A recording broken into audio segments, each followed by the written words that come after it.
I did realize, actually, I spoke about the alien thing as being one of the big questions. It's actually not the biggest question. For me personally, the two bigger questions, setting aside dark matter for now, is the nature of consciousness, because that is just fundamentally blows my mind. I don't know enough about it to speak about it, but it just, wow.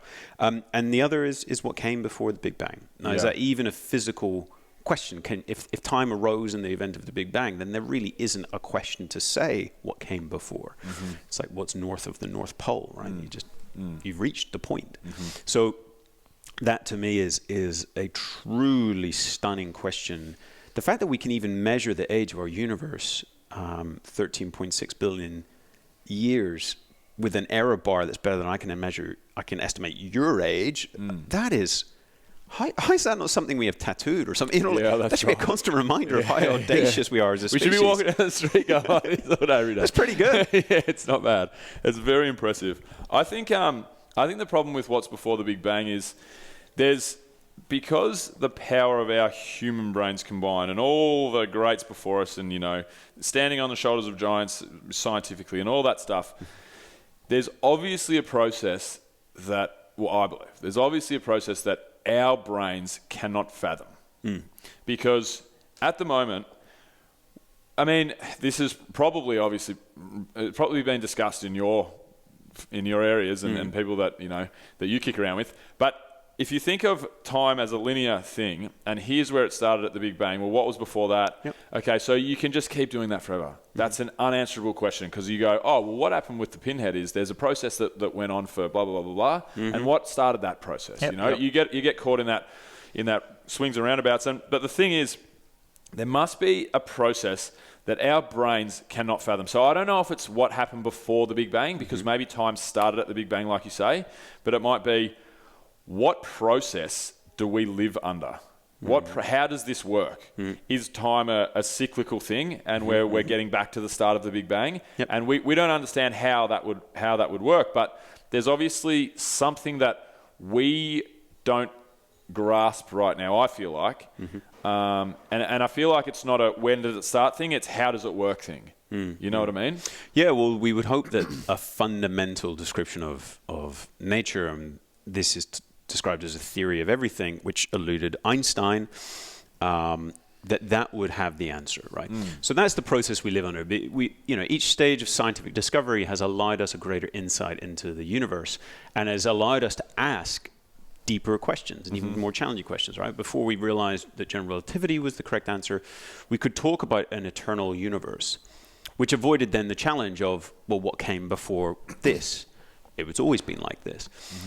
We know from general relativity that it's not possible to have an eternal universe, or at least not one that remains visibly the same. It changes. Stars inexorably pull one another together. We now have dark energy, which is apparently inflating the universe apart. It's going to look different 10 billion years from now than it did today, and certainly 10 billion years ago. So we can see that there's a change. Well, it's obviously human instinct. And we did it as, 2-year-old, 3-year-olds with a why. And we asked that question then, of well, what did it look like at the start? And we can get to, depending on your flavor of physics, we have an image, quite literally an image of the universe as it was 380,000 years after the Big Bang. That's the cosmic microwave background.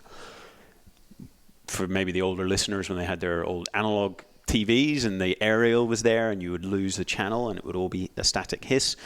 About, 1 in 100 pixels on your screen was you picking up that afterglow of the Big Bang. So you were performing cosmologies, you're trying to tune into, I'm guessing like, hey, it's Saturday or something in those days.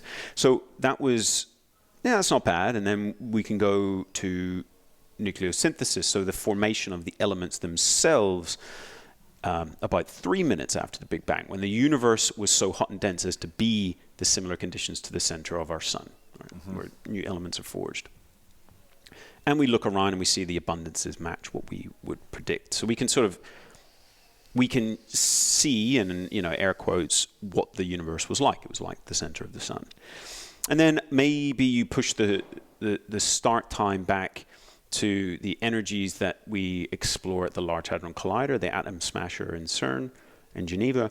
And that's now getting us to, a billionth of a second after the Big Bang. To go much earlier than that takes even higher, you're talking about a universe of such extraordinary densities, temperatures, energies, that we can't recreate that on Earth. Now, we have a theory called inflation that, I don't particularly want to get into, but there's a sense of how the universe could have arisen as we see it today. And that's now going to the Planck time. That's 10 to the minus 35 seconds. I mean, that is just an extraordinarily small window of time. There is an imprint potentially detectable from that on the universe, and we can call that primordial gravitational waves. About 5 years ago, we thought we detected them, and we have not. We realized it was essentially dirt on the camera lens. It was dust in the Milky Way, but it was effectively on the camera lens. Was Ralph here last night? Ralph said he cleaned last night. Yeah.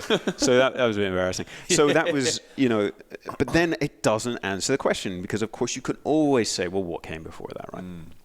And at some level, Planck time is that's where that question breaks down.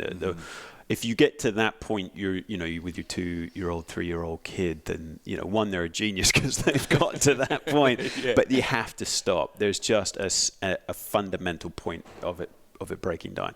And even the theory of everything that eluded Einstein, that we talk about the quantization, or the quantum meets GR, so quantized gravity. The description of the small meets the description of the very large in general relativity. That would end. That would have to have as its most smallest quantized step would be the Planck, because to go smaller than that has no meaning. That's what we suspect, but will we even ever reach that? Who knows? And it doesn't really. It's not clear that would still answer this question of our origin, which is what drives, I think, a lot of science, or a lot of scientists, is the same thing that I think drives a lot of us, and certainly would drive those amongst us with, a sense of spirituality of, what is my place here? What was my origin?